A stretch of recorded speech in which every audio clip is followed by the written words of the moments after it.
Bonjour, je m'appelle Nathalie Yamb. Hier, 25 mai, c'était la journée de l'Afrique, Africa Day. Mais alors que nous sommes toujours prompts à célébrer n'importe laquelle des fêtes que les autres créent, nous sommes trop souvent dans l'ignorance la plus complète en ce qui concerne les dates qui devraient avoir une signification pour nous.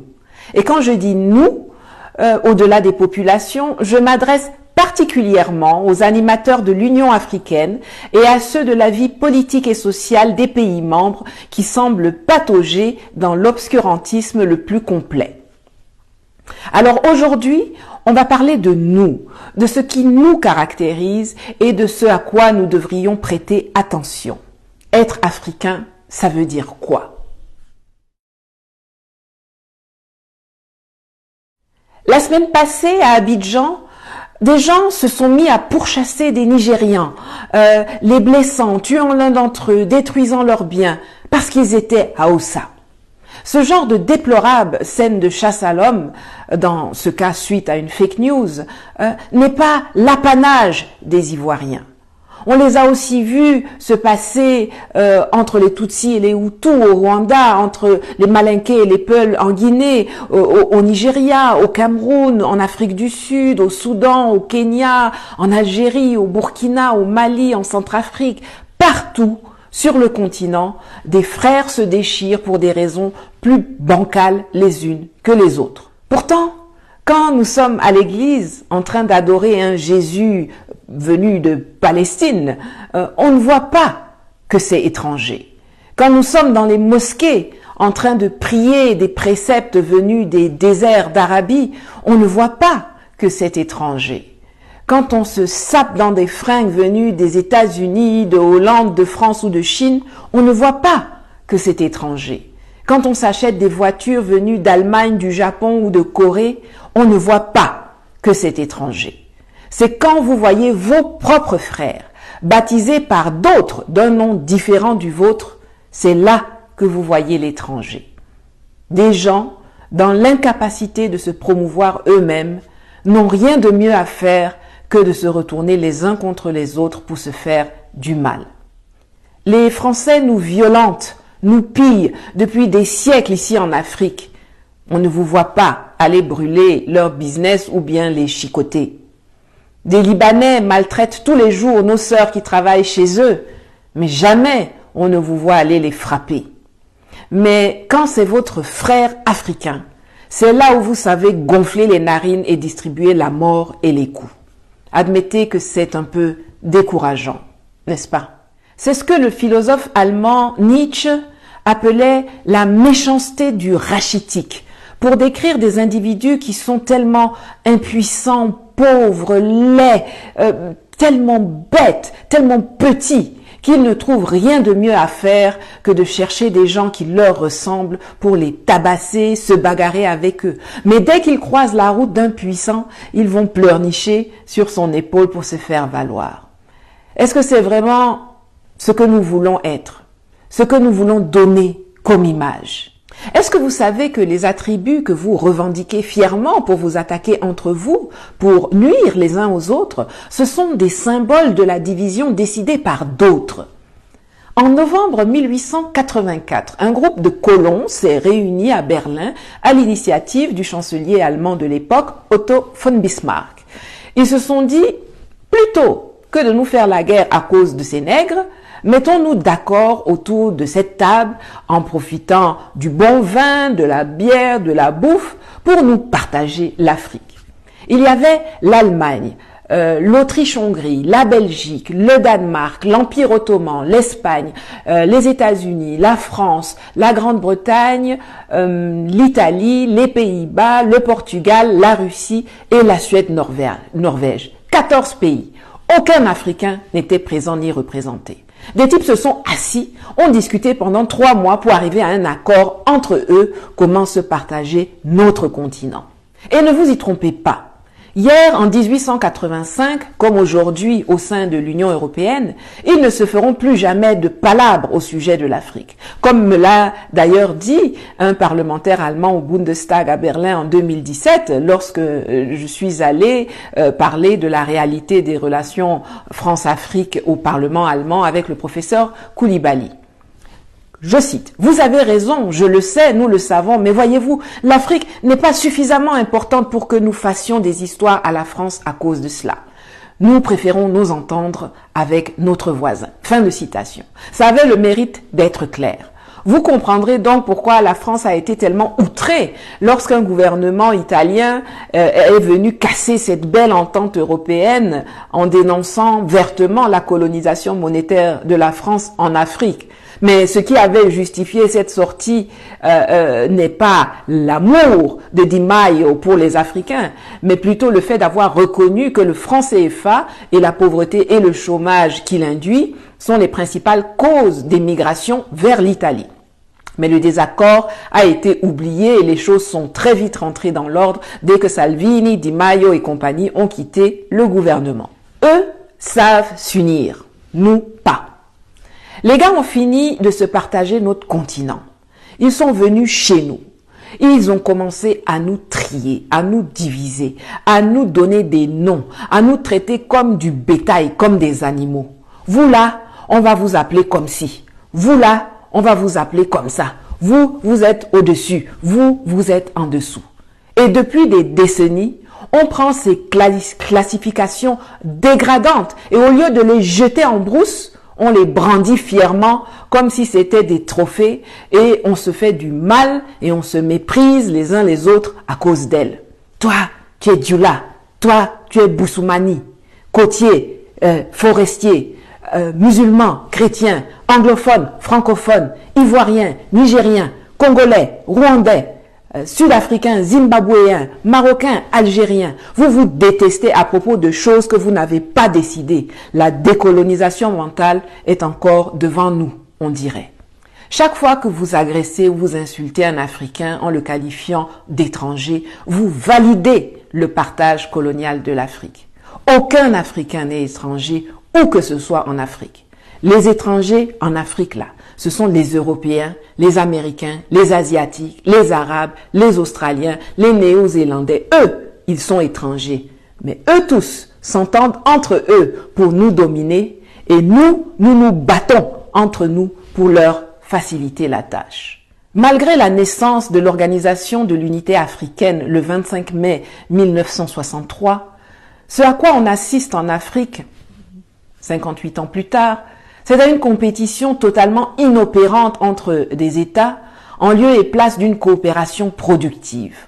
On nous annonce régulièrement la signature de conventions, de traités, de chartes, d'accords d'intégration et de libre-échange qui ne sont jamais ni vraiment implémentés ni suivis des faits. Monnaie commune, zéro. Monnaie unique, zéro. Passeport africain, mirage. Libre circulation des biens et des personnes, mirage. Prospérité, zéro. C'est doi. Si on avait des vrais patriotes comme président, on n'en serait pas à devoir se coltiner ces incapables et fainéants qui exacerbent la forme la plus vile de la division pour détourner l'attention de leur manque d'amour pour leur pays. Parce que si tu aimes ton pays, tu y fais des choses bien. Tu y construis des hôpitaux de qualité, des écoles dans lesquelles on enseigne notre histoire, nos valeurs, nos principes ou nos cultures, et où on forme nos enfants aux métiers d'aujourd'hui et de demain demandés par le marché de l'emploi.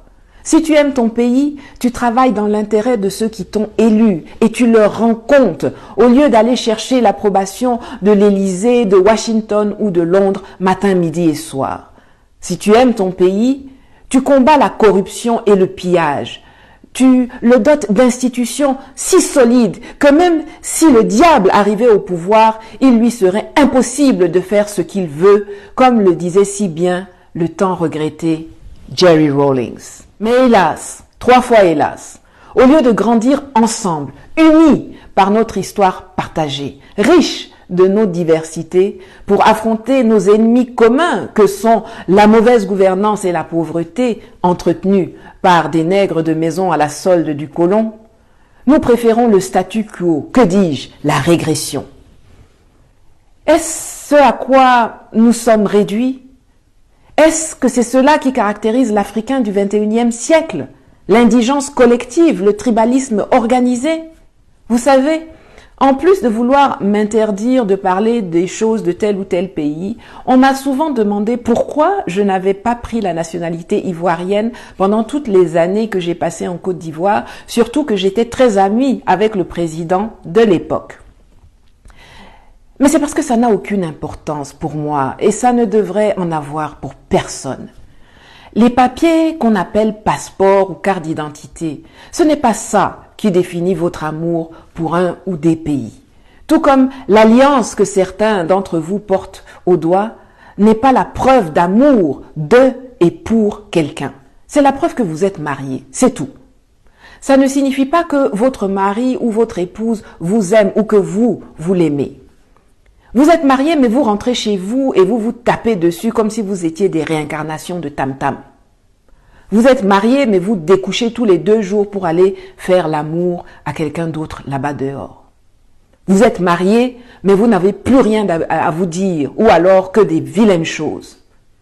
L'amour, c'est la façon complice, respectueuse, tendre, passionnée, solidaire, protectrice, dont vous vous comportez l'un envers l'autre, que ce soit en public quand des gens vous regardent, mais aussi quand vous êtes seul, à deux. C'est la même chose avec les papiers d'identité. Ils ne définissent pas l'amour que l'on a pour un pays. La preuve, certains d'entre vous n'ont pas de papier d'identité depuis des années, mais vous aimez le pays, vous travaillez, vous payez vos impôts, vous allez à l'école, vous soignez des gens, vous enseignez, vous créez de l'emploi, vous cultivez la terre, vous respectez l'environnement, vous élevez bien vos enfants, vous aimez le pays.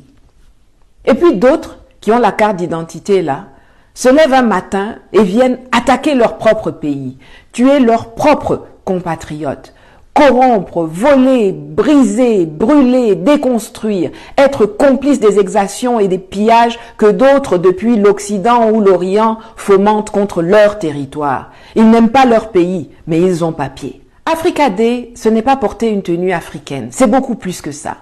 J'aimerais que ma vidéo puisse susciter une réflexion en vous, des discussions chez vous. Quelle Africaine, quel Africain voulons-nous être ? Je vous ai déjà expliqué précédemment que les autres, ils aiment l'Afrique, ils aiment nos ressources, nos matières premières, nos terres, mais sans nous aimer, nous, les Africains. Comment pensez-vous que nous pourrons gagner cette guerre de libération, ce combat pour la conquête de la souveraineté, du progrès, du respect, si nous ne faisons pas preuve de solidarité et d'amour entre nous? Pensez-y. Nkosisikele Africa. Hello, my name is Natalie Young. May 25 is Africa Day. But while we often celebrate festivities others create, many of us are unaware of the meaning of certain dates that should be important to us. And by saying us, I especially address the executives of the African Union and the political and social leaders of the member states. So let's talk about what it means to be African. Last week, some individuals went after Niger citizens in Abidjan, hurting them, destroying their properties, even killing one of them just because they were Hausas. This kind of deplorable hatred and manhunt scene are not the appanage of Ivorians. We've seen it before between Hutus and Tutsis in Rwanda, or in South Africa, Guinea, Nigeria, Cameroon, Sudan, Kenya, Algeria, Mali, Burkina. All over the continent, brothers are tearing each other apart for lousy reasons. Yet, when we go to church to worship a Jesus coming from Palestine, we don't see the foreigner. When we go to mosques praying precepts coming from the deserts of Arabia, we don't see the foreigner. When we wear clothes coming from the US, France, Holland, and China, we don't see the foreigner. When we drive cars coming from Germany, Japan, or Korea, we don't see the foreigner. It's only when we see our own brothers and sisters baptized by others with a name different from ours that we see the foreigners. The Westerners are stealing and mistreating us since centuries in Africa, but you don't burn their businesses or hit them. Some Lebanese are brutalizing our sisters working in their houses, but you never retaliate. You are only quick to kill and punch when the target is your African brother. Disheartening, isn't it? People, unable to promote themselves, are harming each other. Is this really what we want to be, what we want to portray? Do you know that the attributes you proudly claim to attack each other are the symbols of division decided by others? A group of settlers met November 1884 in Berlin on the initiative of the then German Chancellor Otto von Bismarck. They said, rather than fighting each other over those Negroes, let's get together around this table to share Africa among ourselves. There were Germany, Austria-Hungary, Belgium, Denmark, the Ottoman Empire, Spain, the USA, France, Great Britain, Italy, the Netherlands, Portugal, Russia, and Sweden, Norway. 14 countries. No African was present or represented. So some white guys sat down and talked for 3 months to reach an agreement on how to divide our continent. And make no mistake, yesterday in 1885, in Berlin, as now in the EU, they will never fight again about Africa.